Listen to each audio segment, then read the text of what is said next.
6 films deep, oh, 6 films deep, 6 films deep. I gotta come up with a theme song for 6 films deep. That one kind of sounded like the Saved by the Bell theme song. It's alright, 'cause I'm saved by the bell. Hey everyone, welcome to Mr. Teach Film Preach, and if you're a film lover like I am, and you learn from films as much as I do, then you're in the right place. And if you're in the right place, consider clicking like down below to subscribe to my channel for more content. Also, while you're down there, comment, what did you think of these films? I would love to hear your thoughts on these films. And while you're down there, click like and subscribe to my channel. Also, while you're down there, don't forget to hit that bell button to notify you when I've released more videos. Now is another time for 6 Films Deep. First off is Skinamarink. This is a 2023 horror, suspense, mystery film written and directed by Kyle Edward Ball, who is an Edmontonian, a Canadian. Poser. It's somebody who's very Canadian. The great thing about Skinamarink is that it is a solely indie produced film with a low end budget. I'm pretty sure he used an iPhone and used minimal lighting, sometimes to a detriment, but really created this great atmospheric film where it was intense and scary and a bit frightening and unnerving at times. Made it such a success story, like an indie little tiny budget, and it's made about $1 million or more at the domestic box office from a budget of $50,000. To me, that's a success story worth celebrating in itself. However, and a big however, this was not a film that really did that much for me. Unfortunately, because of the budget restrictions he had on this film, a lot of this film does feel cheap. And that's fine, because some movies are even better when they're restricted like that. The filmmakers have to come up with creative ways to build around that. For a lot of this movie, Kyle Edward Ball did a good job of that. There's just a few little tweaks. As an emerging film artist, I'm sure he'll learn from this film and go on to be successful, and I hope he does. But you need to be able to see things on the screen. There's so many times in this movie where it was too dark. A room that's just kind of lit, but not really, is actually not as scary as just going to a black screen or actually lighting a room and showing what's happening. And again, if he just lit it a little bit better, if he just shot a few things differently, I think this movie would have been really good. And I just was checked out from the get-go. And there's dialogue in this movie, like chunks of the movie I didn't understand what these characters were saying. At times in the movie they put subtitles in, I think out of necessity, not out of creativity. As his first solo film, I do have to applaud him, and I give him props for even just making a movie at first. Bravo! Bravo! Overall, I do have to give this movie a little bit of a lower grade, which is so unfortunate. I'm gonna go ahead and give Skinamarink a C-. A for effort. The next film on my list is actually a Netflix film called YouPeople. This movie just was a little bit underwhelming. It felt like it was a social commentary movie while also being a rom-com, and it never does either one extremely well. No! It kind of just does them both okay. And that's too bad, because the talent and the brains and the director and the writers and the producers and everyone behind the camera, I think, is excellent. They didn't have a thick enough story, a big enough plot to drive it for the almost 2-hour runtime. There were some really great laugh out loud parts of this movie, and then there were some parts of this movie you could drive a semi-truck through it.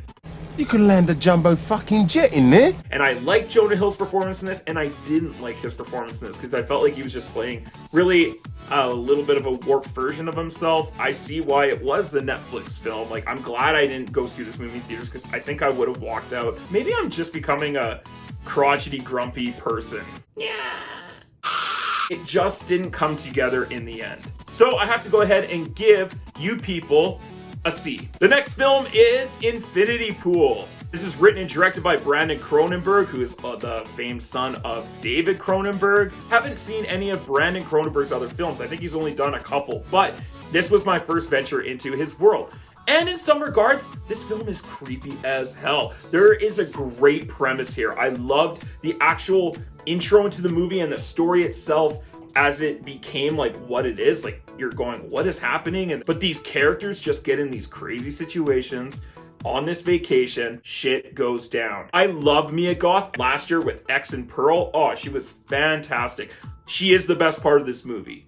Bonkers. Ah, Jamesy! Yeah! Jamesy!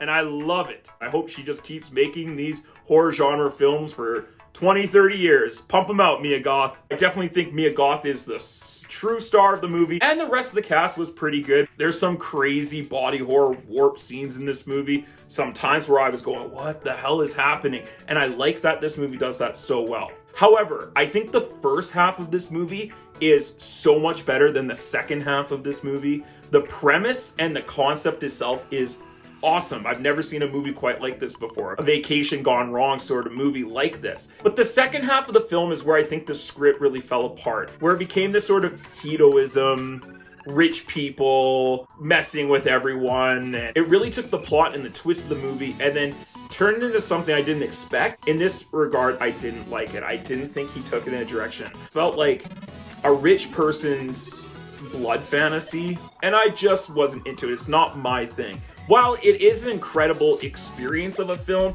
and there were some great highs, the lows ultimately keep this movie pegged down to the ground. And, you know, the critics are calling it a masterpiece, and I think that's too soon. The horror aspects and the body horror stuff is done so well, but the story execution itself, not so much. So I'm gonna go ahead and give InfinityPool a C+. The next film on my list is 80ForBrady. I am not a New England Patriots fan.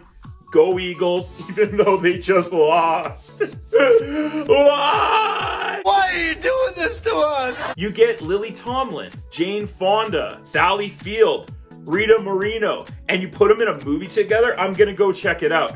They are incredible in this movie together. I love these four ladies in this story, kind of telling a true story, but not really. It's very dramatized. They told a really cute, ridiculous, older person, fun film. While the film is simple and basic and it knows what it's doing, it's not trying to be an Academy Award winning movie. It's not even trying to be the funniest film out there. It's just trying to tell this cute, charming little story. This kind of film is not my style. And it's not a rom-com, but it is a rom-com between friends. It's the love of friends that hold us together in solidarity. It's been done so many times before, and I just don't think this movie broke ground on anything. And the fact that they made like a shrine movie about Tom Brady, I just, no. But overall, it's a cute, fun film. I think people in their 50s, 60s, 70s will love this kind of movie. So with that in mind, I'm gonna go ahead and give 80ForBrady a C+. And the next film on my list is TheWhale.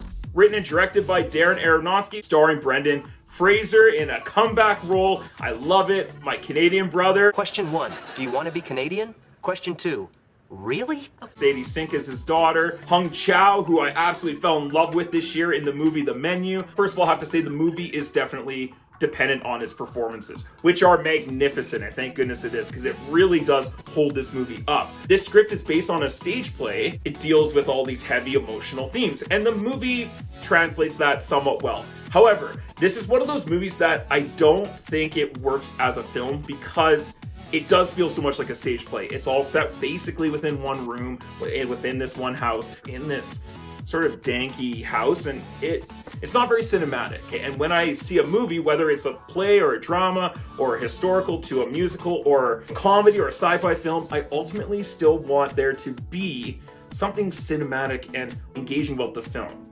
Now, there are some of those things in this movie, like the great performances. Brendan Fraser is awesome. This is the best thing he's ever done. I need to know that I have done one thing right with my life. But I have to say this movie's about 15, 20 minutes too long. No reason it needed to be almost 2 hours. I don't think this is a very rewatchable movie because of what happens ultimately in the story in the end. It feels very similar to Aronofsky's other films, and I'm just a little sick of the same note, same story over and over again. He did it for The Wrestler. He did it for Requiem for a Dream in a way. He did it with The Fountain. He did it with Black Swan. I didn't think there was anything too creative about the directing in this film. The cinematography was fine because they didn't really have that much to work with. Kind of feels like a character study for Brendan Fraser, which is great. But as a film, as a theater-going experience, as a movie itself, it was just okay. So I'm gonna go ahead and give TheWhale a C+.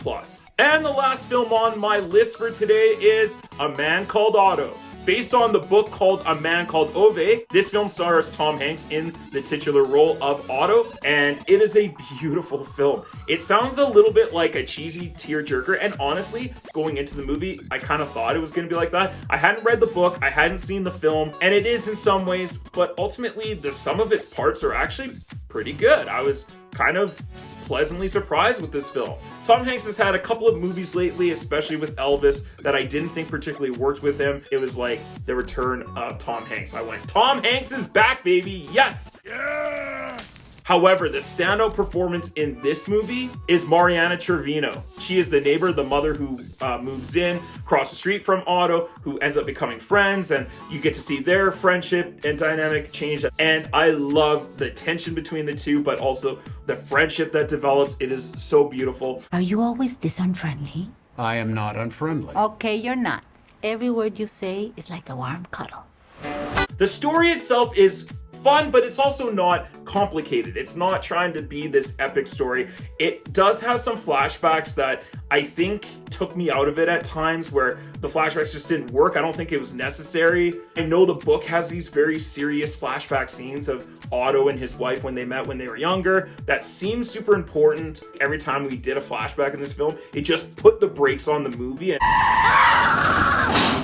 it was a little bit long. I felt like the last 10 minutes were dragging a bit, and I think that's also the pacing of the film. There were times where it could have been edited and chopped down. But every time that we were in the present day with Tom Hanks, with this family, dealing with life, helping them, how they help him, I thought was absolutely gorgeous. This movie's very funny. I didn't think it was gonna be, and it made me chuckle, laugh out loud about 8-9 times. Ha! It's a PG film though. At times I was like, oh man, there's some dark stuff in this movie. Like, he's pretty depressed. I'm surprised it's not more of like 14A. There's something in it for everyone, while still being a really fun, engaging story that is plot driven, character driven. It's not too convoluted. The relationships are very sweet and honest in this film, even if it is a bit predictable at times. It knows what it's doing, it does its job well. But out of all the films I saw recently, this is, to me, the one I enjoyed the most, the one I had the most fun at. So I have to say I was pleasantly surprised in how A Man Called Otto turned out. So I'm gonna have to go ahead and give